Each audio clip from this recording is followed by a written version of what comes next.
The rain hammered the cracked pavement of Mercy Street, where 10-year-old Marcus had once slept in cardboard boxes and dreamed of impossible things. Now, 20 years later, he stepped out of a black Bentley, his $1,000 shoes splashing through the same puddles that had once been his only bath. The boy who had begged for scraps was now Marcus Chen, CEO of a tech empire worth billions. But he wasn't here for nostalgia. He was here for Emma, the girl who had shared her school lunch with a starving street kid, the girl who had believed in him when the whole world had written him off, the girl he had promised to come back for. Marcus pulled up the surveillance photo on his phone. Emma's face was bruised, her eyes hollow with fear. She was trapped in an underground trafficking ring, and the police had given up hope. But they didn't know what Marcus knew. They didn't understand what a man would do to keep a promise made in childhood desperation. What happens when a promise becomes an obsession and rescue becomes revenge? Before we jump back in, tell us where you're tuning in from, and if this story touches you, make sure you're subscribed, because tomorrow I've saved something extra special for you. Marcus pocketed his phone and surveyed the deteriorating neighborhood. The old elementary school where he'd first met Emma stood 3 blocks away, now boarded up and tagged with graffiti. The convenience store where Mrs. Patterson had sometimes let him sweep floors for a candy bar was gone, replaced by a check-cashing place with bars on the windows. Everything had changed, yet the smell of desperation remained exactly the same. He remembered the day Emma Martinez had found him digging through the school dumpster, his ribs showing through a shirt 3 sizes too big. Most kids would have laughed or run away. Emma had walked up with her brown-bag lunch and sat down beside him on the wet concrete. "Are you hungry?" she had asked, as if it were the most natural question in the world. He'd been too proud to answer, but she'd torn her peanut butter sandwich in half anyway and placed it next to him. Then she'd done something that changed everything. She'd started talking to him like he mattered, like he was a person instead of a problem. "My name's Emma," she'd said, her dark eyes serious behind wire-rimmed glasses. "What's yours?" For 3 months, she'd shared her lunch with him. She'd helped him with homework, using library books, never asking why he didn't have supplies or where he lived. When the social workers finally found a foster family willing to take him in, Emma had cried. "I'll come back for you," 10-year-old Marcus had promised, gripping her small hands with his dirty ones. "When I grow up, when I'm somebody important, I'll come back and we'll never have to worry about anything again." She'd believed him, even when the foster system moved him 6 states away, even when the letters stopped coming because he couldn't afford stamps, even when years of silence stretched between them. She'd believed him. Marcus had built his empire on that promise. Every late-night coding, every investor meeting, every impossible deadline met. It was all fuel for the fire of returning to Emma. He'd hired private investigators to track her down 3 years ago, expecting to find her married with children, living the stable life she deserved. Instead, he'd discovered a nightmare. Emma's adoptive parents had died in a car accident when she was 16. The system had failed her just as it had failed him. She'd aged out of foster care with nothing, struggled through community college while working 3 jobs, and somewhere along the way, she'd made the wrong choice about the wrong man. Danny Reeves had seemed like salvation, charming, protective, offering her a job at his import business. By the time Emma realized what kind of imports Danny specialized in, it was too late. The man who'd promised to take care of her had made her a prisoner. Marcus's jaw tightened as he thought about the intelligence reports. Danny's operation was sophisticated, moving through the city's underground like a cancer. The police had been bought off or intimidated into silence. Emma had tried to escape twice. Both times, Danny had found her and made sure she understood the cost of defiance. The surveillance photo burned in Marcus's memory. Emma, at 28, her youthful optimism replaced by the hollow stare of someone who'd given up hope.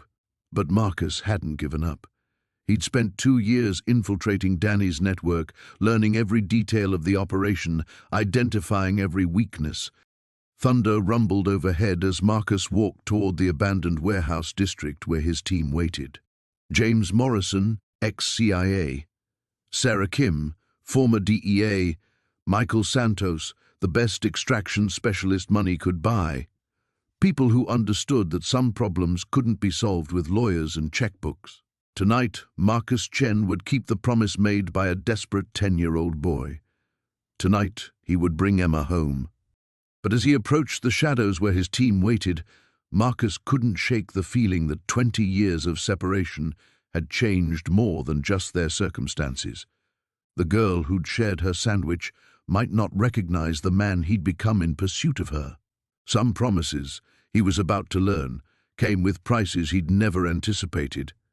23 years later, Marcus Chen stood at the floor-to-ceiling windows of his Manhattan penthouse, watching the city pulse with life 40 stories below. The boy who once huddled in doorways now commanded a business empire worth $12 billion. Chen Industries had tentacles in everything from renewable energy to advanced telecommunications, but success hadn't dimmed the memory of that cold December night, or the promise he'd whispered to a girl with kind eyes. His assistant, David, entered with the morning briefings. The quarterly reports are ready for your review, and the Seoul expansion team is waiting for final approval on the semiconductor facility. Marcus nodded absently, his fingers drumming against the glass. David, I need you to locate someone. Emma Sullivan, born approximately 1995, last known address in Detroit. Use whatever resources necessary, but keep it discreet. Of course, sir. May I ask? Personal matter. Marcus's tone suggested the conversation was over. 3 days later, David returned with a manila folder that felt heavier than it should have. Marcus opened it alone in his office, and his blood chilled as he absorbed the contents. Emma Sullivan, 28, worked as a night shift nurse at Detroit General Hospital, but it was the other details that made his jaw clench. Married to Vincent Torino, son of Anthony Torino, a name that carried weight in Detroit's underground circles. The photographs showed a woman whose beauty had matured but whose eyes now held shadows that hadn't existed in childhood. More troubling were the hospital records David had somehow obtained.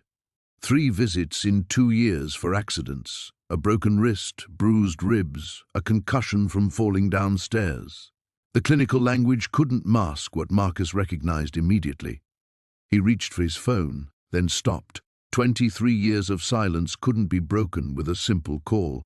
Besides, if Vincent Torino was anything like his father, Emma's communications were likely monitored. That evening, Marcus found himself on a red-eye to Detroit, something he would have delegated to subordinates for any other business matter. But this wasn't business. This was the debt that had driven every decision since he'd clawed his way out of poverty. Detroit's winter greeted him with the same bitter wind he remembered from childhood, though now he wore a cashmere coat instead of newspaper. He checked into the Renaissance Center's presidential suite, but felt no satisfaction in the luxury. His mind was calculating, planning, remembering the skills he'd learned on the streets before Harvard Business School refined them into something more sophisticated. Marcus positioned himself at a coffee shop across from Detroit General, watching the night shift change. At 11:47 p.m., she emerged from the employee entrance, and his breath caught. Emma walked with her head down, phone pressed to her ear, her voice carrying across the cold air. I know I'm late, Vincent. The patient coding took longer than expected. Her voice held the careful modulation of someone perpetually apologizing. I'm walking to my car now. Yes, I'll pick up milk on the way home. She ended the call and paused under a streetlight, and Marcus saw her clearly for the first time in over 2 decades. The girl who had shared her sandwich had grown into a woman whose beauty was tempered by wariness. Even from a distance, he could see the tension in her shoulders, the way she scanned the parking lot before walking to her car, a 10-year-old Honda with a dented bumper. Marcus followed at a distance, his rented Tesla silent on the empty streets. Emma drove to an all-night grocery store, and he watched her shop through the windows. She moved quickly, efficiently, checking her phone frequently. When she emerged, a man approached her in the parking lot. Marcus was out of his car before conscious thought kicked in, old instincts flaring to life. But the man simply helped Emma load groceries into her trunk and walked away. Still, Marcus noted how she'd tensed, how her hand had moved protectively to her purse. Her house was in a neighborhood that straddled the line between working class and rough, the kind of place where ambition went to die slowly. Marcus parked at the corner and watched her carry groceries to a modest two-story home. The porch light flickered, and through the front window he glimpsed a figure rising from a chair, tall, broad-shouldered, moving with predatory grace. Even through the walls, Marcus heard the raised voice, though he couldn't make out words. Emma's silhouette moved quickly, defensively. Something shattered, a plate or glass, and Marcus's hands clenched the steering wheel. Every instinct screamed at him to kick down that door, to settle this with the brutal efficiency he'd learned as a child. But Marcus hadn't built an empire by acting on impulse. Vincent Torino wasn't some random thug. His family had connections, lawyers, ways of making problems disappear. This required strategy, patience, resources deployed with surgical precision. As Marcus drove back to his hotel, he was already formulating a plan. Emma had saved him once with simple kindness. Now it was his turn to save her. Though she didn't know she needed saving yet, the boy who had made a desperate promise was gone, replaced by a man who had never failed to collect on a debt. The game was about to begin. The boardroom fell silent as Marcus Chen closed the acquisition folder with a sharp snap. 23 executives around the mahogany table waited for his verdict, their quarterly bonuses hanging in the balance of his next words. "The pharmaceutical company stays independent," Marcus said, his voice carrying the weight of absolute authority. "Their research into childhood diabetes is too important to absorb into our profit margins." A collective intake of breath rippled through the room. CFO Patricia Webb leaned forward, her perfectly manicured fingers drumming against her tablet. "Sir, that's a $40 million decision based on sentiment rather than based on understanding what matters." Marcus's dark eyes swept the room, and several executives shifted uncomfortably. At 32, he commanded respect not through intimidation, but through an unwavering moral compass that had guided Chen Industries to unprecedented success. Some things are worth more than their market value. As the meeting dissolved into hushed conversations about their enigmatic CEO's latest humanitarian decision, Marcus retreated to his corner office. Floor-to-ceiling windows offered a panoramic view of Seattle's skyline, but his attention focused on the small wooden box sitting on his otherwise pristine desk. Inside, wrapped in faded tissue paper, lay a child's friendship bracelet made of colorful string. The colors had dulled over 20 years, but Marcus remembered every detail of the afternoon Emma Rodriguez had carefully braided it for him behind the school gymnasium. His phone buzzed. "Mr. Chen, there's a call for you. Says it's urgent. Something about Emma Rodriguez." Marcus's hand froze halfway to the receiver. For 2 decades, he'd had investigators tracking Emma's life from a respectful distance, ensuring she was safe and happy while he built the empire that would make him worthy of the promise he'd made. The reports had always been routine: college graduation, teaching job, quiet suburban life. "Put it through." The voice that came through was unfamiliar, strained. "Mr. Chen, this is Detective Sarah Kim, Seattle PD. I'm calling because we found your business card in Emma Rodriguez's apartment." The world tilted. What happened to Emma? "She's missing, sir. Disappeared 3 days ago. Her apartment shows signs of a struggle, but no ransom demands, no obvious motive. We're hoping you might have information about why someone would want to hurt her."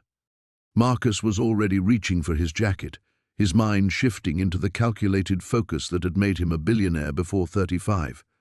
"I'll be there in 20 minutes." The drive to Emma's neighborhood felt like traveling backward through time.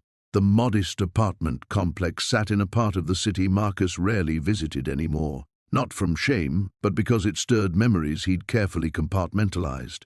As his Tesla pulled up beside the police cars, he spotted Detective Kim immediately.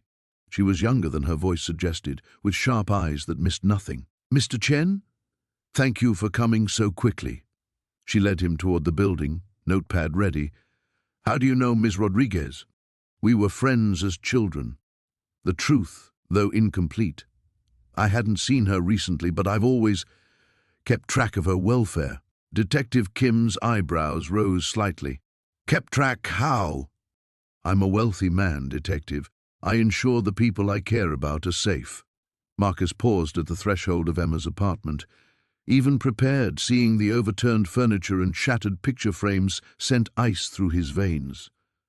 What do you know so far? Neighbors heard raised voices around 11 p.m. 3 nights ago, then silence. No signs of forced entry, which suggests she knew her attacker. Her car's still in the parking garage, purse and phone left behind. Kim watched Marcus carefully as he surveyed the destruction. The interesting part is what wasn't taken. Jewelry box untouched, laptop still here. This wasn't a robbery. Marcus knelt beside a scattered collection of photographs, his breath catching as he recognized images from Emma's childhood, including one of the two of them at the school carnival, her arm around the skinny, hollow-cheeked boy he'd once been. Someone had deliberately stepped on this particular photo, grinding it under their heel. This was personal, he murmured, standing with deadly calm. That's our assumption. Does Miss Rodriguez have any enemies you're aware of? Ex-boyfriend? Workplace conflicts? Emma doesn't have enemies. Marcus's voice carried absolute certainty. She's a kindergarten teacher who volunteers at animal shelters and visits elderly neighbors. If someone took her, it's because of something else entirely. Detective Kim studied him with growing curiosity. And you would know this how, exactly? Marcus turned from the destroyed photograph, his expression shifting into something Detective Kim would later describe as quietly terrifying. Because I've spent 20 years making sure nothing bad ever happened to her. And I intend to find out how I failed. As he walked back toward his car, Marcus was already mentally assembling resources that would make the police investigation look like amateur hour. Someone had Emma, and they had chosen the wrong person to threaten. The rain hammered against the floor-to-ceiling windows of Adrian's penthouse office, each droplet catching the city lights like fallen stars. He stood motionless before the glass, his reflection a ghostly overlay against the sprawling metropolis below. 20 years had transformed him from that broken child into a man who could reshape skylines with a signature, yet tonight he felt as powerless as the boy who once shivered in cardboard shelters. His phone buzzed insistently on the mahogany desk behind him. Marcus again, no doubt with another urgent matter requiring his attention. Board meetings, acquisition deals, congressional hearings. The machinery of his empire never slept. But for the first time in decades, Adrian let it wait. The memory of Elena's face haunted him. Not the woman he'd encountered 2 days ago, hollow-eyed and brittle, but the girl who had pressed her lunch money into his dirty palm with tears streaming down her cheeks. She had been radiant then, a beacon of pure compassion in a world that had shown him only cruelty. The promise he'd whispered through chattering teeth echoed in his mind. I'll come back for you. When I'm strong enough, I'll protect you. He'd kept half that promise. The strength had come through years of grinding determination, each humiliation and setback forging him into something harder, sharper. But protection. He'd arrived 20 years too late. The private investigator's report lay spread across his desk like pieces of a shattered mirror, each page reflecting a different fragment of Elena's fractured life. The promising art student who dropped out after her father's death, the series of increasingly desperate jobs as her mother's medical bills mounted, the marriage to David Castellano that had seemed like salvation but had become a gilded cage. Adrian's jaw tightened as he recalled the research his team had compiled on David. On paper, the man was respectable, successful attorney, community involvement, the perfect husband. But Adrian had learned long ago that the most dangerous predators often wore the most convincing masks. The irregularities in Elena's medical records told a different story. Emergency room visits for accidents that happened with disturbing frequency. Prescriptions for anxiety medication that kept increasing. The elevator chimed softly, and Marcus stepped into the office without waiting for permission. It was a liberty only he was allowed, earned through 15 years of unwavering loyalty. Castellano information you requested, Marcus said, setting a tablet on the desk. His voice carried the weight of unspoken concerns. Adrian didn't turn from the window. What did you find? David Castellano isn't just controlling Elena's finances. He's systematically isolated her from everyone she knew. Her old friends haven't seen her in years. Her mother died 18 months ago, and Elena was barely allowed to attend the funeral. Marcus paused. There's more. Go on. Castellano has gambling debts. Serious ones. He's leveraged everything, including Elena's mother's house that she inherited. If he can't pay up soon, Marcus let the implication hang in the air. Adrian's hands clenched into fists at his sides. The familiar rage that had fueled his rise to power now burned with laser focus. Who does he owe? Vincent Torino's organization. They're not known for accepting payment plans. The name sent a chill through Adrian's chest. Torino's reputation was built on broken bones and disappeared debtors. Elena wasn't just trapped in an abusive marriage. She was standing at the edge of a cliff, unaware of how far she could fall. I want surveillance on the Castellano house, discreet but comprehensive. And I want to know every move Torino's people make. Marcus nodded, then hesitated. Adrian, whatever you're planning... I made her a promise. Adrian's voice cut through the rain's percussion like steel through silk. A scared, hungry child made a promise to the only person who showed him kindness. That promise doesn't have an expiration date. This isn't some corporate takeover. If you move against Castellano directly, if you interfere in Torino's business... Marcus's concern was evident. These are dangerous people. Adrian finally turned from the window, and Marcus took an involuntary step back.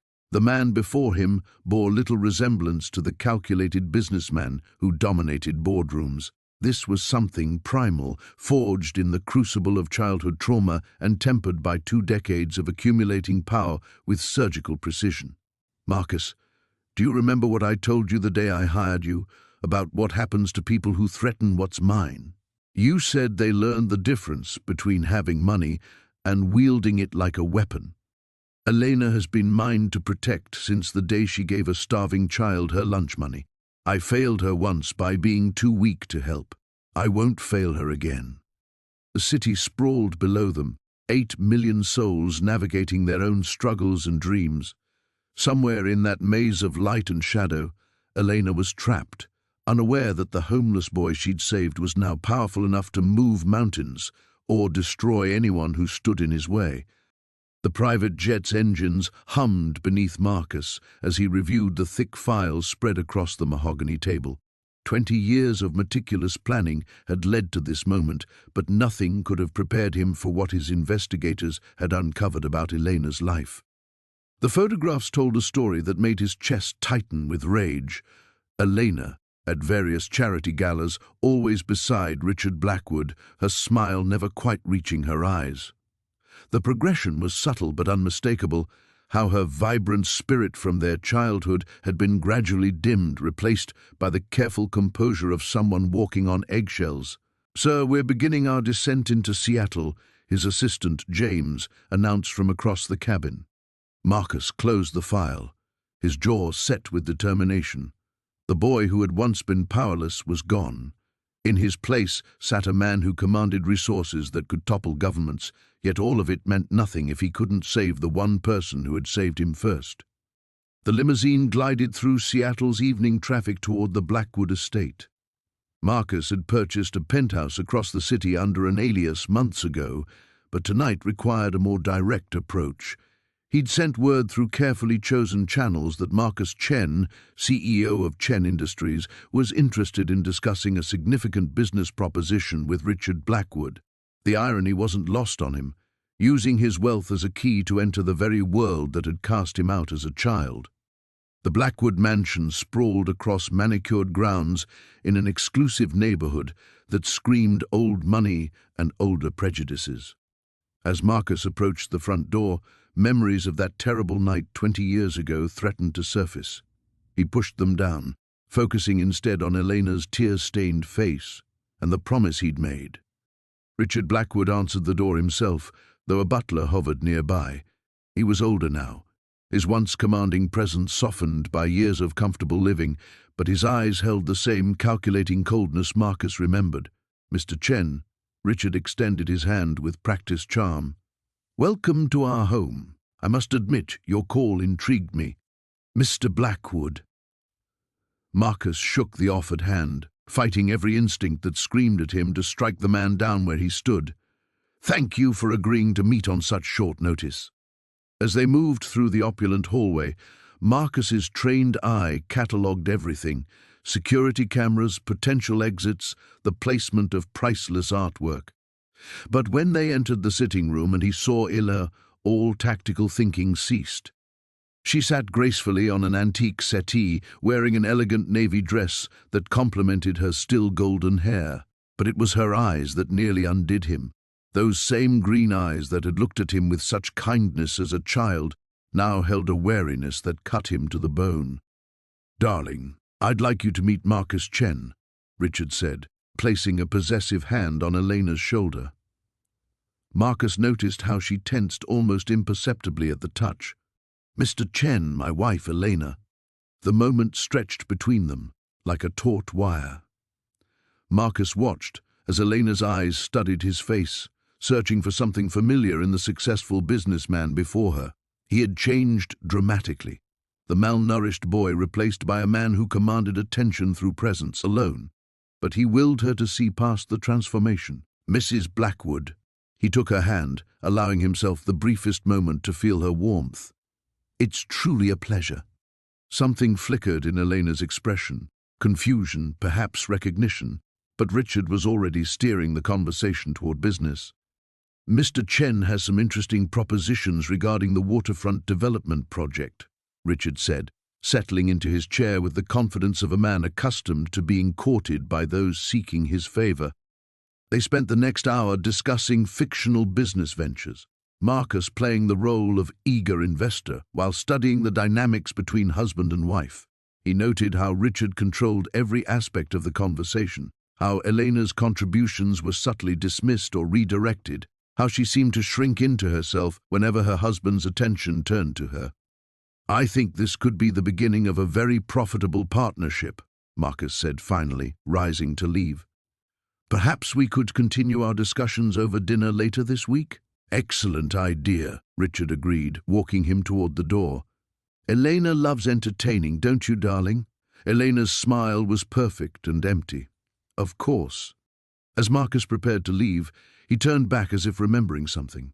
"Mrs. Blackwood, I noticed your beautiful garden from the window. My mother always said that you could tell everything about a person's heart from how they tended their flowers." Elena's breath caught almost inaudibly. It was something her own mother had said, something she had shared with a lonely boy on a park bench 2 decades ago.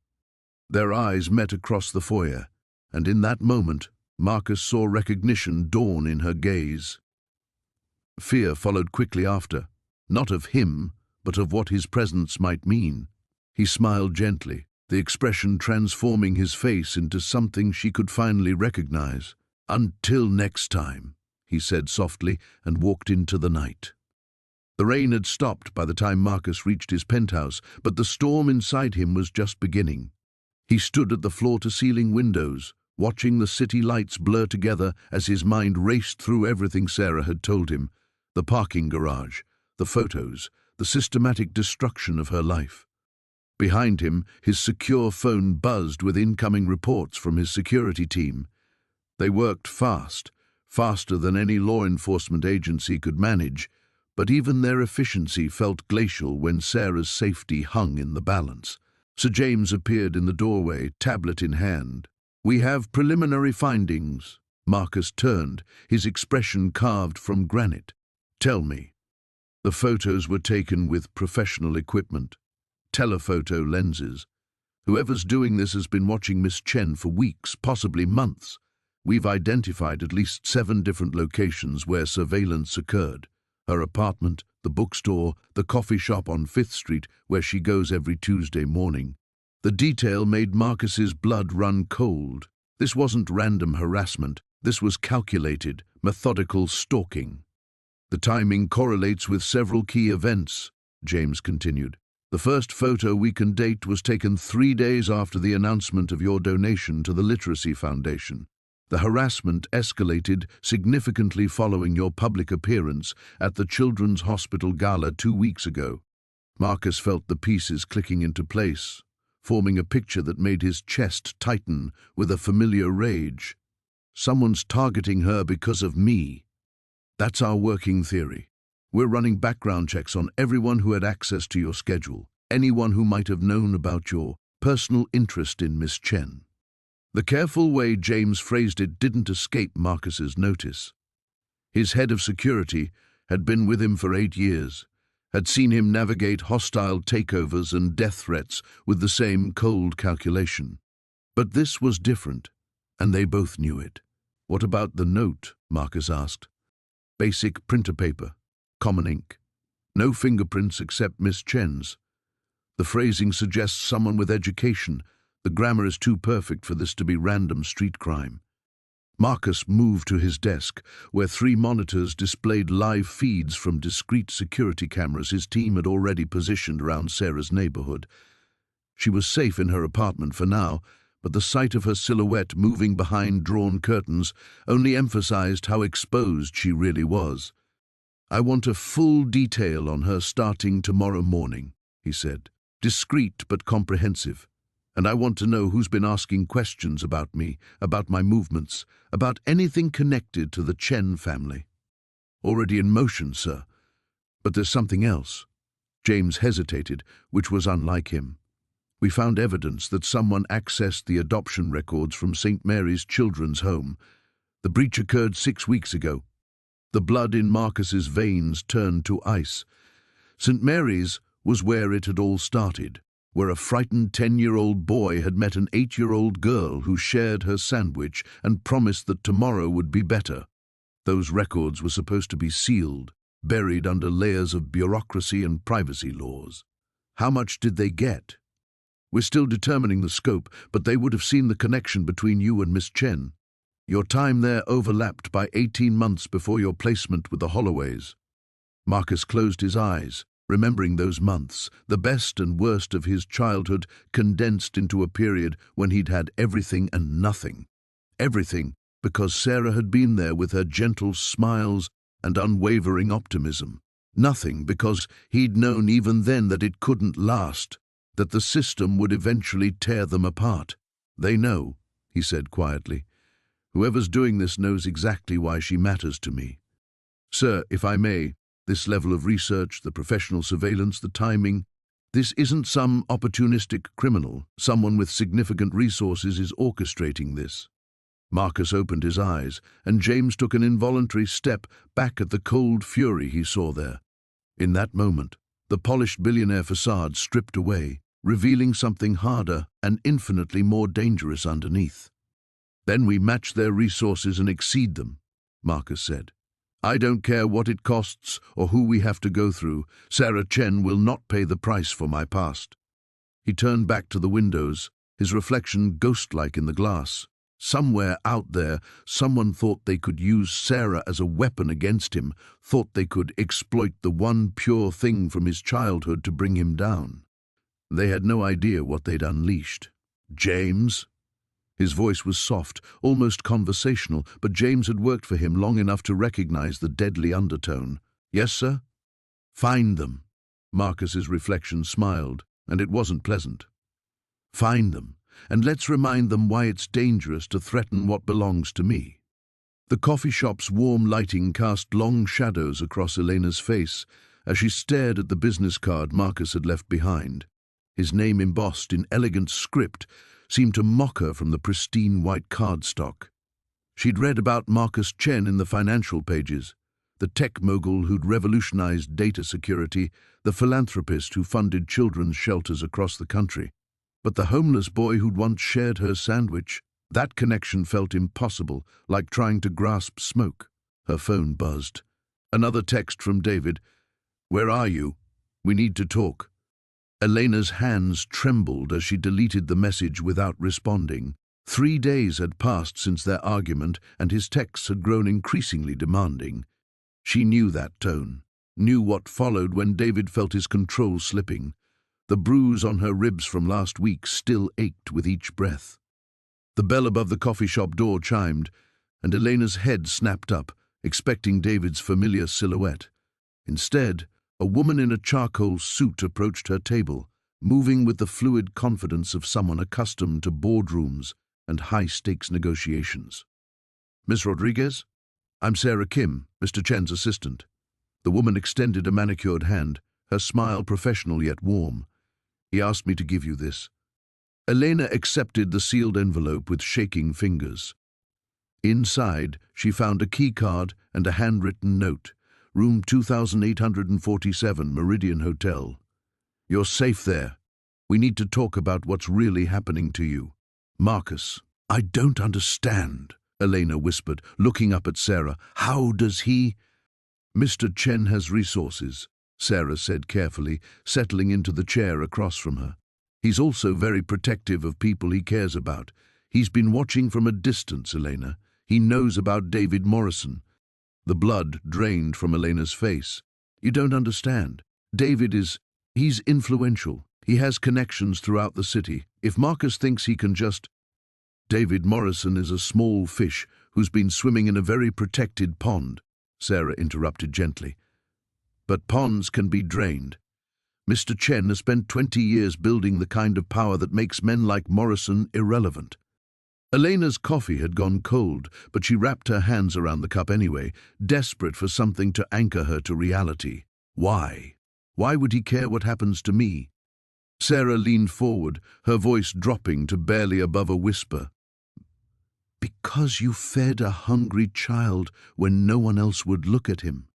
Because you saw him as human when the world treated him like garbage. That kind of kindness creates bonds that don't break, Elena. Not even after 20 years.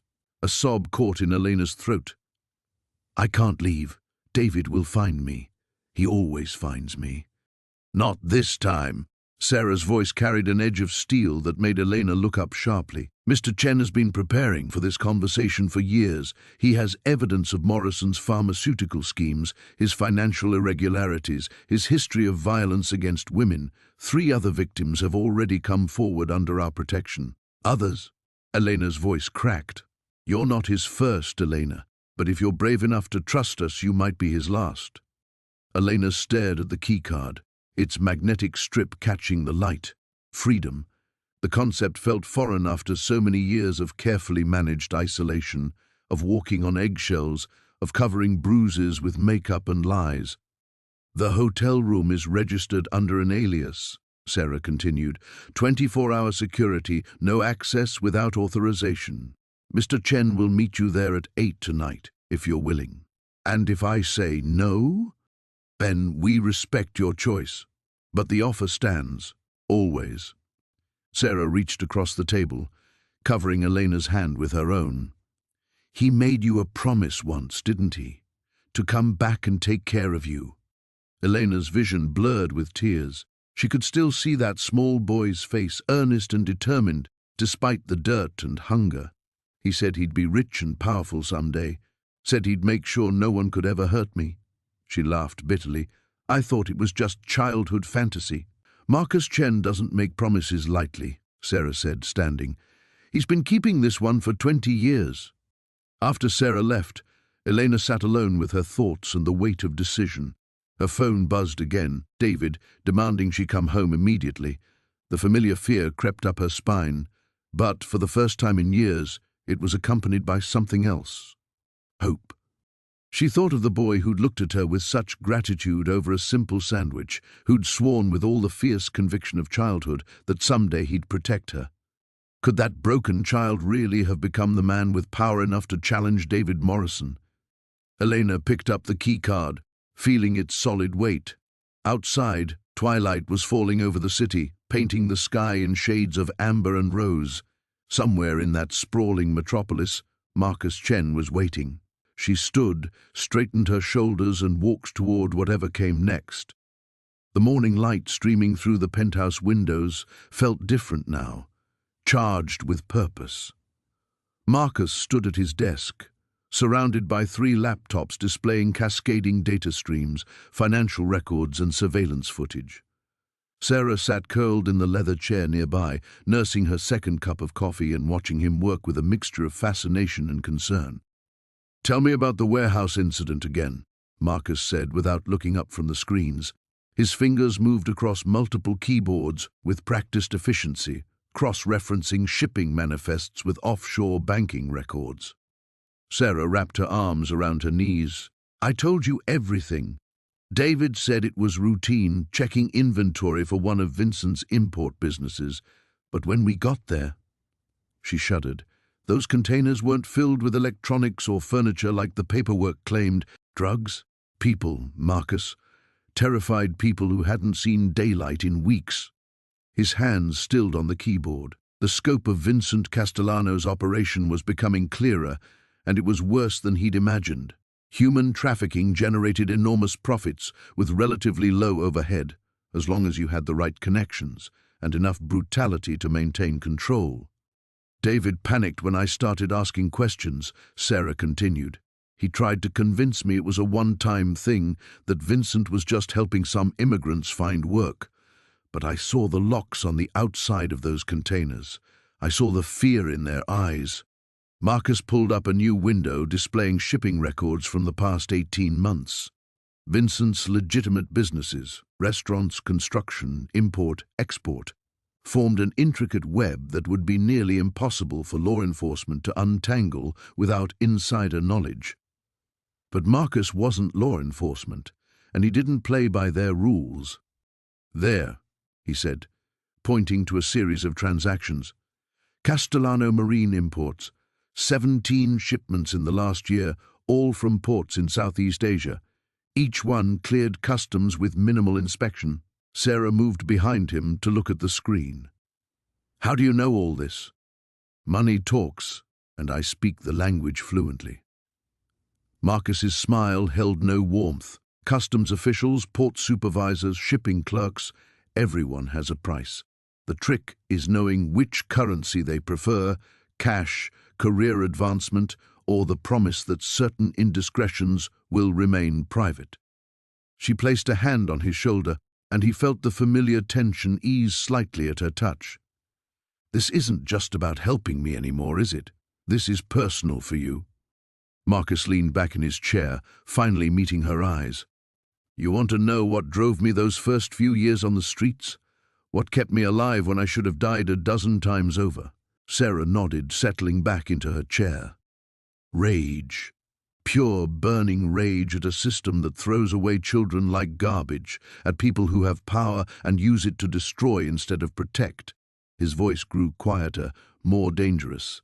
"I've spent 20 years accumulating resources, building networks, learning how to fight monsters like Vincent Castellano. You didn't just give me hope that night, Sarah. You gave me purpose." Before she could respond, Marcus's secure phone buzzed. He glanced at the message, and his expression hardened. "What is it?" Sarah asked. "David's been trying to reach you. Apparently, Vincent wants to see you tonight. Some charity gala at the Metropolitan Museum." Sarah's face went pale. "I can't. Not after what happened yesterday. He knows I saw too much." "Actually, you're going." Marcus stood, moving to a wall safe hidden behind an abstract painting. "But you won't be going alone." He returned with a small device that looked like an expensive piece of jewelry, a pendant with a black pearl surrounded by diamonds. "This is more than it appears. GPS tracker, audio transmitter, and if you press the pearl for 3 seconds, it sends an emergency signal to my security team." Sarah took the pendant with trembling fingers. "You want me to walk into the lion's den? I want you to be the bait that draws him into mine." Marcus knelt beside her chair, taking her hands in his. "Vincent operates behind layers of protection, lawyers, legitimate businesses, political connections, but he has a weakness, his ego. He needs to feel in control, especially over the people who've seen too much. And if something goes wrong..." Marcus's grip tightened slightly. "Then Vincent Castellano will discover that some people are far more dangerous to cross than others. I've been preparing for this fight my entire adult life, Sarah. I won't let him hurt you." She studied his face, seeing the boy she'd once comforted beneath the hard edges of the man he'd become. "Promise me something. Don't lose yourself in this quest for justice. That scared, hungry child who just needed someone to care, he's still part of who you are. Don't let Vincent take that away too." Marcus lifted their joined hands, pressing them against his chest. "He's safe. You made sure of that 20 years ago, and you're keeping him safe now." As afternoon shadows lengthened across the penthouse, they both understood that the real battle was just beginning. The abandoned warehouse on the outskirts of the industrial district looked like countless others Marcus had acquired over the years. Crumbling brick facades, broken windows, and the lingering scent of rust and neglect. But this one held secrets that could unravel everything Vincent Kane had built. Marcus adjusted his earpiece as his security team swept the perimeter. "Buildings clear, sir. No recent activity detected." He stepped through the reinforced entrance, his footsteps echoing in the cavernous space. Towering shelves lined the walls, filled with boxes bearing innocuous labels: medical supplies, pharmaceutical equipment, research materials. To any casual observer, it appeared legitimate. But Marcus knew better. "Sir," came David's voice through the comm, "we've located the underground level. You're going to want to see this." Marcus followed the concrete steps into the basement, where his team had set up portable lighting. The scene that greeted him confirmed his worst fears. Laboratory equipment filled the space: centrifuges, chemical storage units, and industrial-grade processing machines. Documents scattered across metal tables detailed production schedules, shipping manifests, and financial records. He picked up a shipping invoice dated 3 days earlier. The destination made his blood run cold: the community center where Elena volunteered, disguised as a donation of medical supplies. "David, I need you to contact Detective Morrison immediately. Tell her we have what she needs." As Marcus photographed the evidence with his secure phone, footsteps echoed from above. His security chief's voice crackled through the earpiece. Multiple vehicles approaching. At least 6 men, armed. Marcus pocketed the most damning documents and moved toward the emergency exit his team had identified. But before he could reach it, Vincent Kane's voice boomed through the warehouse. "Mr. Stone, how thoughtful of you to visit one of my facilities.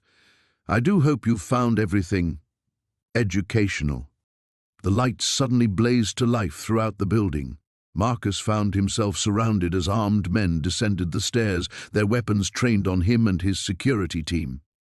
Vincent appeared at the top of the staircase, impeccably dressed despite the late hour. "You know, Marcus, I've always admired your thoroughness, but curiosity can be such a dangerous trait." "The police are already on their way," Marcus said calmly, though his hand moved imperceptibly toward his concealed weapon. "Are they?" Vincent chuckled. "How unfortunate that they'll find nothing but an empty warehouse. Amazing how quickly evidence can disappear, isn't it?" Behind Vincent, more men wheeled in industrial shredders and began systematically destroying documents. The efficiency of their operation spoke to years of practice. "This ends tonight, Kane," Marcus said. "I have enough evidence to..." "To what?" "Prove that I run legitimate pharmaceutical operations, that I donate generously to community organizations." Vincent's smile was razor-sharp. "You'll find that every piece of paper in this building tells a very different story than whatever wild theories you've concocted." Marcus watched as his carefully gathered evidence vanished into the shredders. But Vincent had made a crucial mistake. He didn't know about the photographs Marcus had already transmitted to secure servers, or the backup plan already in motion. "You're right about one thing," Marcus said. "I am thorough. Tell me, how does Elena fit into your grand scheme? What do you really want with her?" Vincent's expression darkened. "Elena is a complication that needs to be resolved. You see, her little community center sits on some very valuable real estate. But more than that, her stubborn refusal to accept my generous offers has become an inspiration to others who should know better than to oppose me. So you decided to eliminate her. I prefer to think of it as urban renewal." Sometimes, Marcus, progress requires difficult choices. Elena's tragic overdose will serve as an object lesson.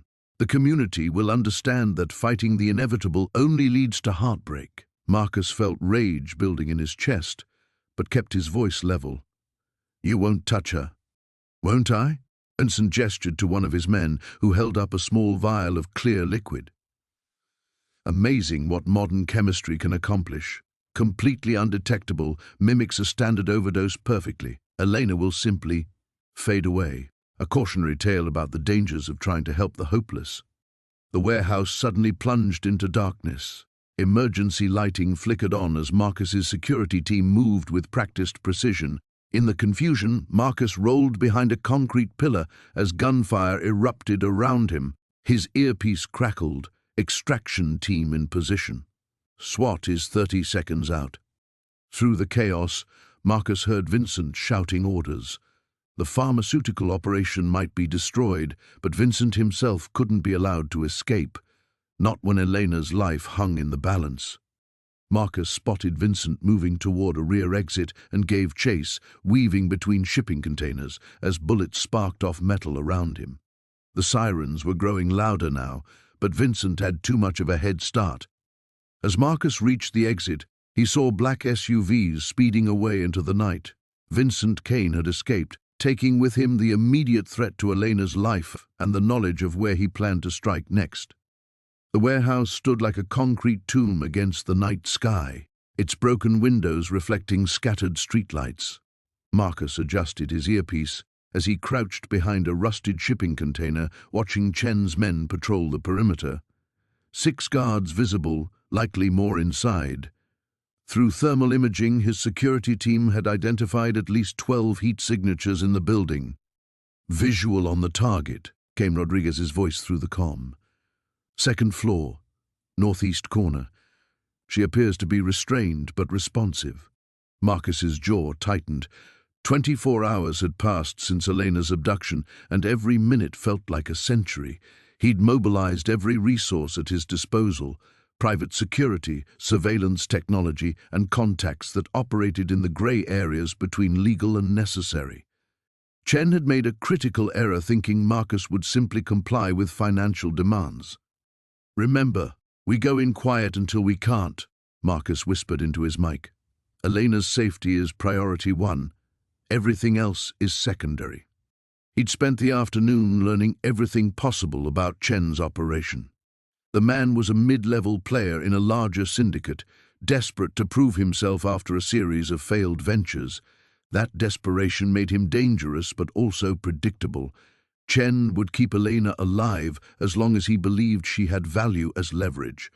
Marcus checked his watch. In 3 minutes, the power grid for this section of the warehouse district would experience a carefully orchestrated failure. His cyber team had been working since dawn to create the perfect window of opportunity. The weight of the Glock tucked against his ribs felt foreign, yet somehow familiar. He'd trained extensively in personal security over the years, understanding that wealth made him a target. But this wasn't about protecting himself. This was about saving the one person who'd ever mattered. His phone buzzed with a text from Sarah, legal team standing by, medical team positioned at rendezvous point. "You don't have to do this alone." But he did. This was his fight, his promise to keep. 20 years ago, he'd sworn to protect Elena, and his failure to anticipate Chen's desperation had put her in danger. The guilt sat like acid in his stomach. "Powers down," Rodriguez confirmed, moving to positions. Darkness swallowed the warehouse as emergency lighting flickered on sporadically. Marcus moved with his team, each step calculated and silent. The months of tactical training he'd undergone felt surreal now that violence was imminent. In boardrooms, he conquered through intellect and resources. Tonight required a more primitive approach. They reached the loading dock where rusty chains hung like dead snakes. Marcus tested the door, unlocked as expected. Chen's arrogance worked in their favor. The man had chosen this location assuming his reputation would be protection enough. Inside, the warehouse smelled of motor oil and decay. Voices echoed from the upper level, agitated conversation in Mandarin and broken English. Chen was clearly frustrated by the power failure, barking orders at his subordinates. Marcus's team split according to plan. Rodriguez and two others would create a distraction at the main entrance, while Marcus and the remaining operatives approached from the rear stairwell. The building's layout, obtained through city planning records, showed two ways to the second floor. Each step up the metal stairs seemed to echo despite their caution. Through a gap in the floor above, Marcus could see Elena tied to a chair, her face pale but alert. Relief flooded through him. She was alive and appeared unharmed. Her eyes darted toward their position, and he realized she'd somehow sensed their presence. Chen paced nearby, speaking rapidly into a phone. "Told you, the money transfers today or she dies. I don't care about your timeline." The conversation stopped abruptly. Chen had noticed Elena's changed posture, the way her attention had shifted. Paranoia was apparently another of his survival skills. "Check the building," Chen snapped at two guards. "Something's wrong." Marcus made a split-second decision. The element of surprise was compromised, but they still held the advantage of preparation and superior equipment. He signaled Rodriguez to begin the distraction. Explosions echoed from the front of the warehouse, flash bangs designed to disorient rather than destroy. Chen's men rushed toward the sound, shouting commands. In the chaos, Marcus and his team reached the second floor. Elena's eyes met his across the dim space, and 20 years collapsed into nothing.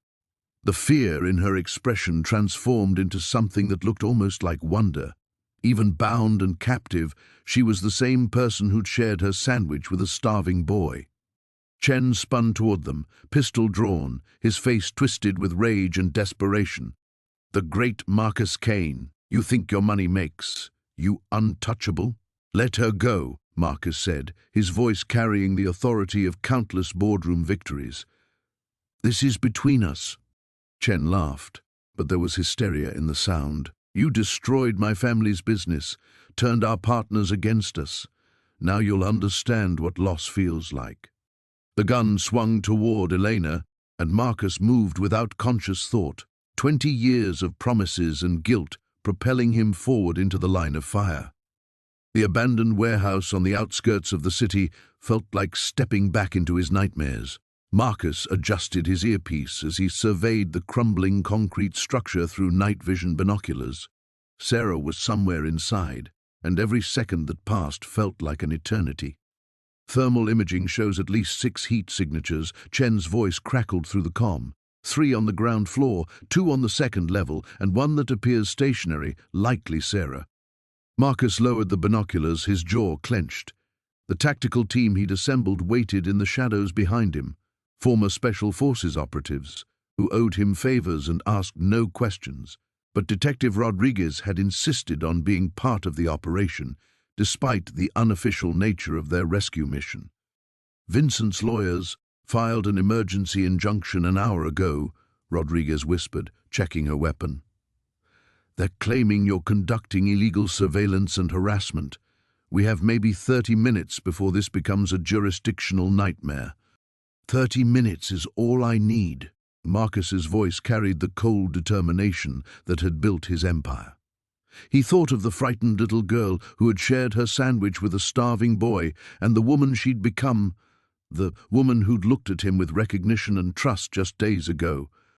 The plan was surgical: disable the perimeter guards, neutralize the interior threats, and extract Sarah before Vincent's legal maneuvering could interfere. Marcus had learned long ago that sometimes the law moved too slowly for justice. His phone buzzed with a text from an unknown number. "Come alone or she dies. You have 5 minutes." Marcus showed the message to Rodriguez, whose face paled. "It's a trap. Vincent knows we're here." "Of course it's a trap." Marcus was already moving toward the warehouse entrance. "But he's miscalculated one thing. I've been walking into traps my whole life. The trick is making sure you're not the only one caught in them." The front door hung askew on rusted hinges. Marcus stepped through, his footsteps echoing in the cavernous space. Moonlight filtered through broken windows, casting skeletal shadows across the concrete floor. The smell of decay and neglect brought back memories of sleeping in similar places as a child, when safety was a luxury he couldn't afford. "Marcus," Vincent's voice emerged from the darkness above. "I wondered when you'd show your face. Though I admit, I expected someone taller, given your reputation." Marcus looked up to see Vincent standing on a metal catwalk, Sarah beside him, with her hands bound and a gag across her mouth. Even from this distance, he could see the fear in her eyes, and something else, the same fierce spirit that had compelled a little girl to help a stranger. "You wanted me here," Marcus called out. "I'm here. Let her go." Vincent laughed, the sound harsh against the warehouse walls. "Do you know what it's like to have everything handed to you, only to watch it slip away because of some street rat's obsession? My father spent millions trying to buy the properties you wanted. You outbid him at every turn. Your father tried to intimidate people into selling below market value. I offered them fair deals." "Fair?" Vincent's voice rose to a shout. "There's nothing fair about what you've done to my family. Our construction business is ruined. The political connections we've spent decades building gone. All because you couldn't let go of some childhood fantasy." Marcus began walking slowly toward the stairs leading to the catwalk, his hands visible but ready. "Sarah had nothing to do with business decisions. This is between you and me." "Sarah has everything to do with this." Vincent grabbed Sarah's arm, making her stumble. "She's your weakness, isn't she?" The great Marcus Chen, brought low by sentiment. Through his earpiece, Marcus heard Chen's urgent whisper, "Police units are converging on the building." Rodriguez's backup arrived early. The sound of sirens in the distance made Vincent's head snap toward the windows. In that moment of distraction, Marcus moved. Years of martial arts training and street fighting instincts took over as he bounded up the stairs 3 at a time. Vincent spun back, pulling a knife to Sarah's throat. "Stay back!" But Sarah wasn't the helpless victim Vincent expected. With a sudden movement that caught everyone off guard, she threw herself sideways, breaking free from his grip just as Marcus reached the catwalk. The platform shuddered under their combined weight as Marcus tackled Vincent, both men crashing into the metal railing. The knife skittered across the catwalk as they grappled. Vincent was younger and desperate, but Marcus fought with the focused rage of someone who'd spent 20 years preparing for this moment. Every punch he threw carried the weight of promises made and debts unpaid. Sarah had freed herself from the ropes and was backing away from the fight when Vincent broke free and lunged for the fallen knife. Marcus caught his wrist just as the blade swept towards Sarah's direction. The catwalk groaned ominously under their struggling weight, metal joints protesting with sharp pings and creaks. The warehouse district stretched before them like a maze of shadows and rusted metal, each building a potential fortress where Marcus could be holding Emma. Adrian's phone buzzed with updates from his security team as they systematically searched the area, but every passing minute felt like an eternity. "Building 7 is clear," came Victor's voice through the earpiece. "Moving to Building 8. Adrian crouched behind a shipping container, studying the largest warehouse at the end of the complex. Something about its positioning felt deliberate, isolated enough for privacy, but with multiple exit routes. If he were Marcus, that's where he'd make his stand. "Adrian," Detective Chen's voice crackled through the comm. "We've got movement in the main building. Heat signatures suggest at least 4 people inside." 4 people. Adrian's jaw tightened. Marcus, Emma, and at least 2 others. The odds weren't impossible, but they were dangerous, especially with Emma caught in the middle. "I'm going in," he whispered into his mic. "Negative," Chen responded immediately. "Wait for backup. We're 2 minutes out." 2 minutes that Emma might not have. Adrian had spent 20 years building an empire, accumulating power and resources, all for this moment. He wouldn't let protocols and procedures cost him the only person who'd ever truly mattered. He moved silently toward the warehouse's side entrance, the skills he'd learned surviving on the streets serving him now in ways no boardroom ever could. The door was slightly ajar, and he could hear voices from somewhere deep inside. "Should have taken the money when I offered it nicely," Marcus's voice echoed off the concrete walls. "But you always were too proud, weren't you, Emma? Just like your father." Adrian slipped inside, using the maze of stored equipment and machinery as cover. The warehouse was dimly lit, with most of the illumination coming from a circle of harsh spotlights in the center of the space. He could see Emma now, tied to a chair, her face pale but defiant. "My father was twice the man you'll ever be," Emma said, her voice steady despite her circumstances. "He built something real, something that helped people. All you've ever done is tear things down." Marcus backhanded her across the face, and Adrian had to grip the metal shelving beside him to keep from rushing forward immediately. Patience. He needed to be smart about this. "Your father destroyed everything," Marcus snarled. "Do you know what it's like to watch your life's work crumble because someone decides you don't deserve success?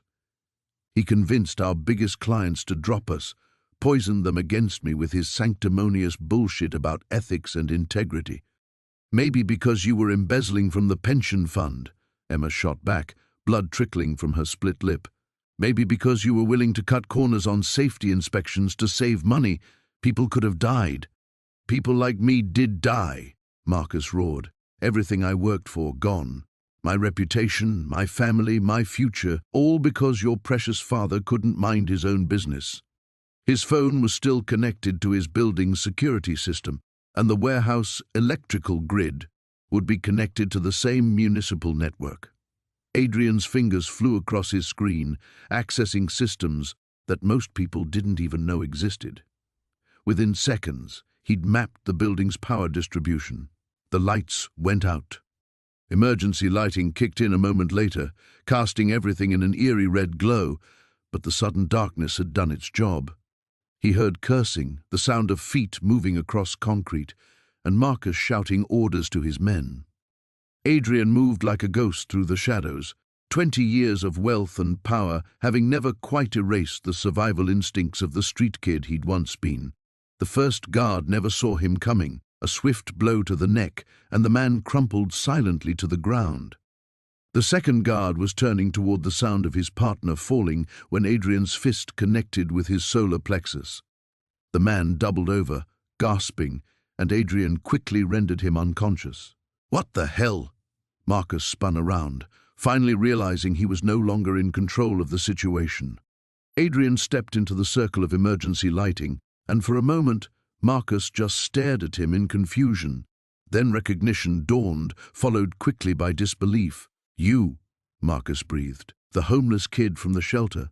But that's impossible. You're Adrian Cross," Adrian said simply, his voice carrying the quiet authority of a man who'd conquered the world once and would do it again if necessary. "And you made a very serious mistake when you decided to hurt someone I care about." Marcus reached for something behind his back, but Adrian was already moving. The morning sun cast long shadows across Marcus's penthouse office as he studied the surveillance footage on his monitor. Elena moved through her daily routine at the clinic, unaware that protection now surrounded her like an invisible shield. His security team had worked through the night to establish a perimeter, positioning themselves as patients, delivery drivers, and maintenance workers throughout the building. His phone buzzed with an encrypted message from Viktor Petrov, "Meeting tonight. Pier 47. Come alone, or the girl pays." Marcus's jaw tightened. Victor was playing the same game he'd perfected over the years: isolation, intimidation, control, but he had underestimated who he was dealing with now. Sir James appeared in the doorway, his expression grave. "We've intercepted communications between Victor's men. They're planning to move tonight, regardless of whether you show up to the meeting." Expected as much. Marcus turned from the window, his mind already calculating moves and counter-moves. "What's our status on the evidence package?" "Detective Morrison has everything she needs to build a case, but she estimates it'll take weeks to move through proper channels. Victor will be long gone by then." Marcus nodded. He'd known the legal route would be too slow, but it was important to have backup plans. Tonight would require a more direct approach. And Dr. Chen? Still at the clinic. Our people report no unusual activity in her vicinity, but Victor's men are definitely watching the building. The intercom crackled to life. Mr. Kane? Dr. Chen is on line 3. Marcus's pulse quickened as he lifted the receiver. Elena? Marcus, I need to see you. Her voice was strained, barely controlled. Something's happened. What is it? Are you safe? I'm at the clinic. The line went quiet for a moment. Someone broke into my apartment last night. They didn't take anything, just left a message. Ice formed in Marcus's stomach. What kind of message? A photograph of us from yesterday, and my mother's necklace, the one I thought I'd lost years ago. Her voice broke slightly. Marcus, how did they get it? And why now? Victor was escalating, applying pressure to force Marcus's hand. The necklace was a particularly cruel touch, something personal, something that would destabilize Elena emotionally. Stay exactly where you are, Marcus said, his voice steady despite the rage building inside him. I'm coming to get you. No, that's what they want. Don't you see? They're trying to draw you out. Elena, I won't be the reason you get hurt. Not again. The pain in her voice cut through him. I remember now, Marcus. I remember the night you left. You were trying to protect me then too. The admission hung between them like a bridge finally rebuilt.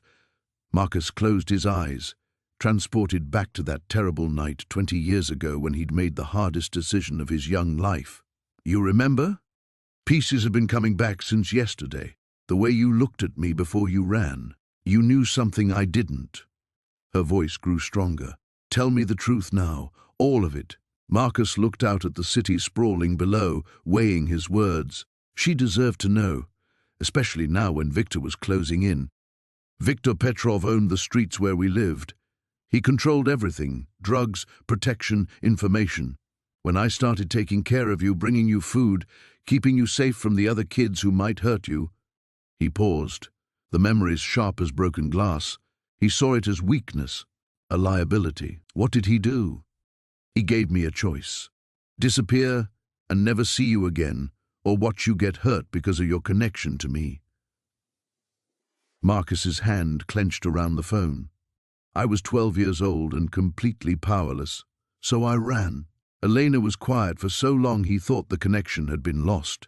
You sacrificed yourself to save me, she finally whispered. And now he's back. I'm not that powerless kid anymore, Elena. I can protect you now. By walking into his trap, by giving him exactly what he wants. Marcus smiled grimly. Who says I'm giving him what he wants? He could hear the concern in her voice. Marcus, what are you planning? Trust me, the way I should have asked you to trust me 20 years ago. He made his decision. James is going to bring you somewhere safe. Don't argue with him, don't try to negotiate. Just go. And you? I'm going to end this. He paused, allowing himself a moment of vulnerability. I made you a promise once, Elena, that I'd come back for you, that I'd make everything right.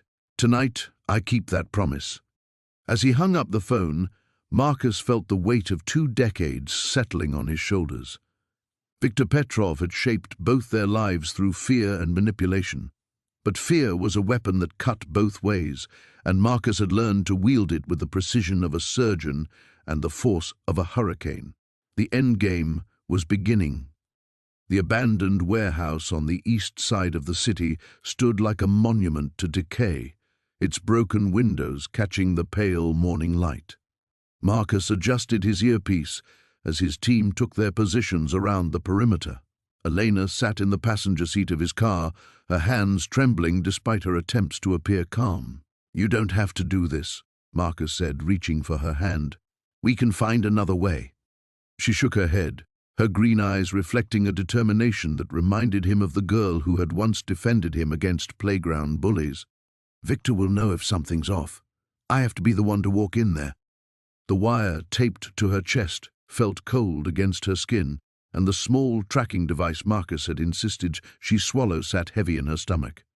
Every precaution had been taken, but they both knew how quickly things could go wrong. 5 minutes, Elena said, checking her watch. Then I go in. Marcus spoke quietly into his comm unit, coordinating with the FBI agents positioned at strategic points. Detective Rivera had initially resisted involving federal authorities, but the evidence they gathered painted a picture of corruption that reached far beyond the local police force. Victor's network included judges, prosecutors, and at least 3 city council members. Elena's phone buzzed with a text from an unknown number. Come alone. Any signs of company and Sarah dies. He has eyes on us, Marcus muttered, scanning the surrounding buildings. Delta team, report any movement. Negative on visual contact, came the response through his earpiece. Elena opened the car door, but Marcus caught her arm. Wait. He pulled a small device from his jacket pocket, a panic button disguised as an earring. If anything goes wrong, press this. We'll move immediately. She clipped it on, her fingers brushing his briefly. Marcus, if something happens to me, nothing will happen to you. His voice carried the weight of absolute conviction. I promised I'd protect you, Elena. I've never broken a promise to you, and I won't start now. The warehouse door stood ajar, a rectangle of darkness that seemed to swallow light. Elena walked toward it, her footsteps echoing off the concrete. Behind her, Marcus fought every instinct screaming at him to follow. Inside, the warehouse was a maze of rusted machinery and abandoned shipping containers. Elena called out, her voice swallowed by the cavernous space. Victor, I'm here! A slow clap echoed from somewhere in the shadows. Victor Castellanos emerged from behind a container, his expensive suit incongruous in the decrepit surroundings. He wasn't alone. 3 armed men flanked him, their weapons visible but not directly threatening.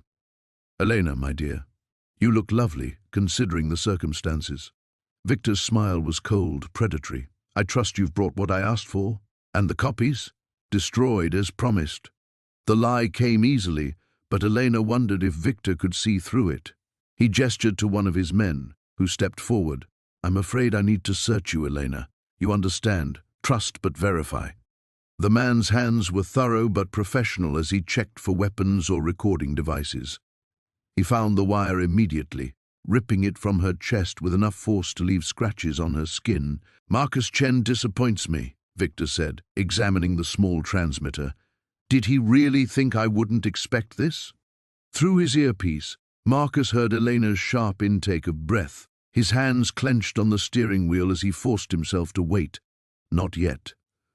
The plan depended on finding Sarah first. Where's my daughter? Elena demanded. Victor nodded to another of his men, who disappeared behind the containers. Moments later, he returned with Sarah, her hands zip-tied behind her back but otherwise unharmed. The teenager's eyes were wide with fear, but she stood straight, defiant. Mom? Sarah's voice cracked. I'm here, baby. Everything's going to be okay. Victor pocketed the flash drive and pulled out a pistol, keeping it lowered but visible. You know, Elena, this could all have been so much simpler. If you'd just married me 20 years ago, none of this would have been necessary. You mean if I'd chosen money over love?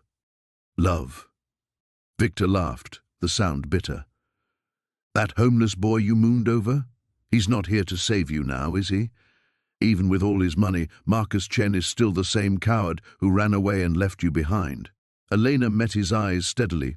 You're wrong about him, and you're wrong about love. The warehouse suddenly filled with the sound of engines as vehicles surrounded the building. Victor's expression shifted from smug confidence to alarm as red laser dots appeared on his chest. FBI, drop your weapons. In the chaos that followed, Elena threw herself toward Sarah as gunfire erupted. Victor's men scrambled for cover, but they were outnumbered and outmaneuvered. Through the smoke and noise, Elena heard Marcus's voice calling her name. The helicopter's rotors cut through the night air as Marcus gripped the satellite phone, his knuckles white against the black metal. Below them, the city sprawled like a circuit board, its lights pulsing with secrets and lies. Sarah sat beside him, her face pale but determined, while Chen coordinated with their ground teams through his headset. Victor Aldrich just arrived at the Meridian Tower, Chen reported, his voice barely audible over the engine noise. Our surveillance confirms he's heading to the penthouse, exactly where Elena said the meeting would be. Marcus felt the familiar cold calculation settle over him, the same mental state that had carried him through hostile corporate takeovers and brutal business negotiations. But this was different. Tonight, everything he'd built over the past 20 years would either save Sarah or destroy them both. Elena's already inside, Sarah said, checking her earpiece. She confirmed that her father has the original documents, the ones that prove the trafficking network's financial structure. Her voice caught slightly. Marcus, if something goes wrong, nothing will go wrong. His voice carried the absolute certainty of a man who had never accepted defeat. We've planned for every contingency. The helicopter began its descent toward the building's private landing pad. 3 blocks away, Marcus knew his security teams were positioned at every exit. In the building's basement, his technology specialist was ready to cut the power and elevator access on command. The FBI task force that had been secretly investigating Aldrich's network for months was standing by, waiting for Marcus's signal. But as they touched down on the roof, Marcus felt the weight of what they were truly risking. Sarah stepped out into the wind, her hair whipping around her face, and for a moment he saw not the strong woman she'd become, but the frightened girl who'd once shared her lunch with a starving boy. "Remember," he said, taking her hand as they moved toward the roof access door, "you stay with Chen at all times. You don't enter that penthouse until I give the all clear." Sarah squeezed his fingers. 22 years ago, you promised you'd come back for me. Tonight, I'm not letting you face this alone." The building's top floors were eerily quiet as they made their way down the emergency stairwell. Marcus's earpiece crackled with updates from his team. Aldrich had dismissed his usual security detail, clearly confident in his home advantage. It was exactly the arrogance Marcus had counted on. At the 38th floor, they paused. Through the reinforced door, they could hear voices from the penthouse above, Aldrich's cultured tones mixing with the harsher accents of his criminal associates. Elena's voice, steady despite the danger, providing the details that would finally expose her father's empire. Simultaneously, every phone in the penthouse began ringing. The building's fire alarms activated. Emergency lighting flooded the hallways. In the chaos, Elena's voice came through clearly on their earpieces. "He's opening the safe now. I can see the documents." Marcus moved like a predator, taking the stairs 2 at a time. Behind him, Sarah and Chen followed, their footsteps silent on the carpeted steps. The penthouse door stood slightly ajar. Elena had done her part perfectly. As Marcus stepped into the lavish apartment, the scene unfolded exactly as planned. Aldrich stood frozen at an open wall safe, Elena beside him with a camera phone recording everything. 3 men in expensive suits had their hands raised as Marcus's security team emerged from the shadows, weapons trained and professional. "Victor Aldrich," Marcus said, his voice carrying all the authority of the empire he'd built. "I believe you have something that belongs to the families you've destroyed." Aldrich's face cycled through confusion, recognition, and finally pure rage. "The street rat," he breathed. "I should have had you killed 20 years ago when you started making noise about your precious Sarah. You tried." Marcus stepped closer, Sarah now visible behind him. "But you underestimated what a promise means to someone who has nothing left to lose." The older man's eyes found Sarah, and his expression shifted to something approaching fear. "You have no idea what you're interfering with. The network spans continents, governments. You think taking me down will end this?" "No," Sarah said, stepping forward, "but it will end your part in it." Elena moved to her father's side, her face a mask of resolve and grief. "The FBI has everything now, Daddy. The financial records, the shipping manifests, the names of everyone involved." Her voice broke slightly. "I loved you, but I can't let this continue." Through the floor-to-ceiling windows, Marcus could see FBI vehicles surrounding the building, their red and blue lights painting the night in colors of justice. 22 years of planning, building, and waiting had led to this moment. As federal agents entered the penthouse, Marcus felt Sarah's hand slip into his.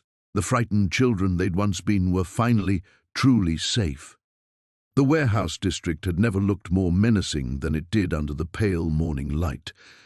Marcus stood at the edge of the industrial complex, watching through high-powered binoculars as armed guards patrolled the perimeter of the building where Elena was being held. His tactical team was positioned at strategic points around the facility, their voices crackling softly through his earpiece as they reported their readiness. "Alpha team in position," came the first report. "Bravo team ready," followed another. Marcus lowered the binoculars, his jaw set with determination. 24 hours had passed since Victor's ultimatum, and every minute had been spent preparing for this moment. He'd liquidated assets worth hundreds of millions, transferring the funds as demanded. But he knew Victor well enough to understand that money alone wouldn't guarantee Elena's safe return. Men like Victor didn't simply walk away from grudges that had festered for decades. Detective Sarah Chen approached from behind, her footsteps deliberate on the gravel. "The wire transfers are confirmed complete," she said quietly. "All of Victor's accounts show the deposits. He has his money." Marcus nodded without turning around. "And the federal task force?" "FBI tactical units are standing by 6 blocks out. The moment we have visual confirmation of Elena's safety, they'll move in." Sarah paused, studying Marcus's profile. "You know this could still go sideways. Victor's desperate and desperate men make unpredictable choices." "He won't hurt her," Marcus said, though his voice carried more hope than certainty. "Elena is his only leverage. Without her, he has nothing to bargain with." Through his earpiece, Marcus heard James coordinating with their security team from the mobile command center they'd established in a modified van 2 streets away. Every angle had been considered, every contingency planned for, but Marcus knew that no amount of preparation could account for the chaos of human emotion and the unpredictability of a cornered criminal. His phone buzzed with an incoming message. Victor's instructions were simple: come alone to the main entrance in 10 minutes, unarmed, with confirmation of the wire transfers. Any deviation would result in Elena's immediate execution. Marcus turned to Sarah. "Remember, wait for my signal. If something goes wrong, if you don't hear from me within 20 minutes, send everyone in." "Marcus." Sarah's voice stopped him as he began walking toward the warehouse. "That scared little boy I read about in the case files would be proud of the man you've become. Whatever happens in there, you've already kept your promise to her. You came back." The words hit deeper than Marcus expected, but he simply nodded and continued toward the building. The distance felt both infinite and instant, his footsteps echoing off the concrete as he approached the rusted metal door that served as the main entrance. Victor appeared in the doorway before Marcus could knock, flanked by 2 armed men whose faces bore the hardened expressions of career criminals. Victor himself looked haggard, his expensive suit wrinkled and his eyes bloodshot from what Marcus assumed was a sleepless night spent planning this confrontation. "You actually did it," Victor said, holding up a tablet displaying his various account balances. $750 million. More money than my father ever dreamed of accumulating. Where is Elena?"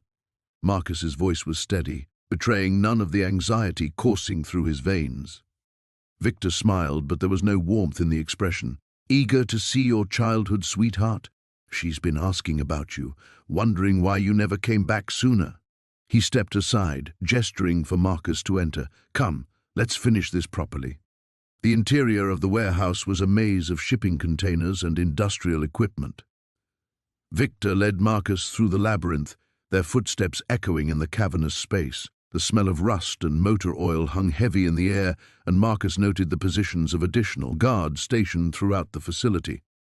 They stopped in a cleared area near the center of the building, where Elena sat bound to a chair beneath a single harsh overhead light. Her clothes were torn and dirty, her face showing signs of exhaustion and fear, but her eyes remained defiant. When she saw Marcus, relief flooded her features. "Marcus," she breathed, her voice barely audible. "I'm here," he said, taking a step toward her before Victor's men raised their weapons. "I told you I'd come back." Victor circled them like a predator, savoring the moment before the kill. How touching, the homeless boy and the kind little girl, reunited at last. But you see, Marcus, some debts can't be paid with money alone. My father died because of choices you set in motion. Your escape, your testimony, your perfect little life built on the ruins of mine. Marcus kept his eyes on Elena while addressing Victor. You have what you wanted. Let her go, and you can disappear with enough money to live like a king anywhere in the world. Victor laughed, the sound echoing off the warehouse walls. Oh, but that would be far too simple, wouldn't it? The warehouse explosion lit up the Seattle skyline like a second dawn, sending shockwaves through the windows of buildings 3 blocks away. Marcus stood on the roof of his corporate tower, watching the orange flames consume Victor Reeves's last stronghold, knowing that somewhere in that inferno lay the evidence that would have destroyed everything he'd built. But the victory felt hollow. Elena wasn't beside him to see it. His phone buzzed with updates from his security team. Reeves's network was crumbling as federal agents swept through the city, armed with the financial records Marcus had provided. The man who had terrorized Elena for years would spend the rest of his life behind bars, his empire reduced to ash and legal documents. Marcus turned away from the flames and walked back into his office, where Elena sat curled in the leather chair by his desk, a bandage covering the cut on her forehead from their escape. She looked up as he entered, her green eyes reflecting the distant firelight. "Is it over?" she asked softly. He nodded, settling into the chair across from her. "Reeves is in federal custody. His associates are being rounded up as we speak. The evidence we gathered will ensure they never see freedom again." Elena closed her eyes, and for a moment Marcus thought she might cry. Instead, she let out a long, shuddering breath. "I can't believe it's actually over. For so long I thought I'd never escape that life." "You were already escaping it," Marcus said, leaning forward. "Every choice you made to protect your students, every moment you chose kindness over survival, you were breaking free long before I came back." She opened her eyes and studied his face in the dim light. "Do you remember what you promised me that night, when you were just a scared kid behind the dumpster?" Marcus felt his throat tighten. Of course he remembered. Those words had driven every decision he'd made for 20 years. "I promised I'd come back and take care of you, that I'd make sure no one could ever hurt you again." "And you did." Elena rose from her chair and moved to the window, gazing out at the city below. "But what happens now, Marcus? You've fulfilled your promise. You've saved me. Where does that leave us?" The question hung in the air between them, like a bridge neither was sure they could cross. Marcus had spent 2 decades building toward this moment, but he'd never allowed himself to imagine what came after. The boy who had made that desperate promise had grown into a man who commanded boardrooms and moved markets, but standing here with Elena, he felt as vulnerable as he had at 12 years old. "I don't know," he admitted, joining her at the window. "I've been so focused on keeping my promise that I never thought about what I wanted beyond that." Elena turned to face him, and in her expression he saw something that made his pulse quicken. It wasn't gratitude or relief. It was something deeper, more dangerous, something that looked like love. "I know what I want," she said quietly. "I want to stop running. I want to stop being afraid. I want to build something real with someone who sees me as more than just a victim to be saved."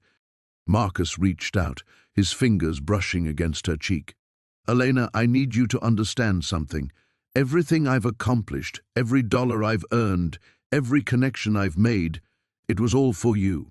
But I don't want you to feel obligated to—" She silenced him by pressing her lips to his, and suddenly 20 years of careful planning and patient waiting collapsed into this single moment. When they broke apart, her eyes were bright with tears. "You beautiful, stubborn man," she whispered. "Don't you understand? I'm not here out of obligation. I'm here because, somewhere along the way, that frightened boy who promised to protect me grew into the only man I could ever love." Marcus felt something shift inside his chest, as if a lock he'd been carrying for decades had finally opened. "I love you too," he said, the words feeling both foreign and perfectly natural. "I think I have since the moment you shared your sandwich with a stranger." Elena laughed, the sound breaking the last of the tension between them. "So, what do we do now? You've got a business empire to run, and I've got a classroom full of kids who need me." "We figure it out together," Marcus said, pulling her into his arms. "I've spent 20 years learning how to solve impossible problems. I think I can handle one more." Outside, the flames were finally dying down, leaving only smoke and the promise of a new day. Marcus held Elena close and watched the sun begin to rise over Seattle, painting the sky in shades of gold and possibility. For the first time in his adult life, he wasn't planning the next move or calculating the next risk. He was simply here, in this moment, with the woman he'd crossed 2 decades to save, who had, in the end, saved him right back. The morning sun cast long shadows across the courthouse steps as Elena emerged, finally free. The evidence Marcus had gathered had been overwhelming. Financial records, recorded conversations, witness testimonies that painted a devastating picture of corruption reaching the highest levels of the city's power structure. Her stepfather's empire had crumbled in a matter of weeks, taking down politicians, judges, and business leaders who had enabled his crimes for years. Marcus waited by his car, watching her breathe deeply for what seemed like the first time in months. She looked fragile in the morning light, but there was something new in her posture, a straightness to her spine that hadn't been there before. Freedom, he realized, looked beautiful on her. "Where do you want to go?" he asked as she approached. Elena paused, considering the question that held so much weight. For years, her movements had been controlled, her choices made for her. Now the world stretched out before her, vast and uncertain and entirely her own. "The park," she said finally, "the one where we used to meet." They drove in comfortable silence through the city streets. Marcus had offered her everything: a new identity, relocation, anywhere in the world, enough money to disappear completely. But Elena had surprised him by choosing to stay, to rebuild rather than run. She wanted to testify at the remaining trials, to help other victims find their voices. Her courage humbled him. The park had changed little over the years. The same oak trees stood sentinel over the playground where they had once shared stolen moments of childhood. Marcus parked, and they walked slowly along the familiar paths, their footsteps stirring memories with each step. "Do you remember what you promised me?" Elena asked as they reached the old swing set. Marcus felt his heart tighten. Every word. She turned to face him, and in the dappled sunlight filtering through the leaves, she looked exactly as she had at 7 years old, fierce and gentle and infinitely precious. "You said you'd come back for me," she continued. "You said you'd make everything better. Did I keep my promise?" Elena was quiet for a long moment, her fingers tracing the chain of the swing where she had once pushed him, laughing at his amazement that someone would be kind to a dirty, hungry boy. "You did more than that," she said finally. "You gave me hope when I had none. You showed me that love could exist without conditions, without fear. Even when you were gone, even during the worst times, I held on to the memory of the boy who saw me, really saw me, and thought I was worth saving." Marcus felt tears he had been holding back for weeks finally spill over. "I never forgot you, not for a single day. Everything I built, everything I became, it was all to keep that promise."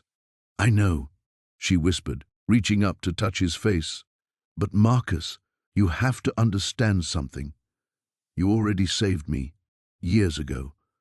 That little boy who shared his sandwich with me, who told me stories to make me forget how scared I was, he saved me long before the billionaire ever could." The weight of 20 years of guilt and determination shifted in his chest, transforming into something lighter but no less profound.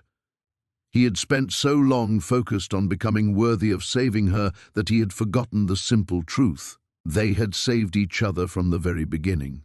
"What happens now?" he asked. Elena smiled, and it was radiant. "Now we get to find out who we are when we're not defined by the promise, when we're not the scared children or the hunter and the hunted, when we're just us." She was right, of course. The promise had been fulfilled, but it had also been transformed into something deeper. What they had now wasn't built on childhood vows or desperate rescue missions.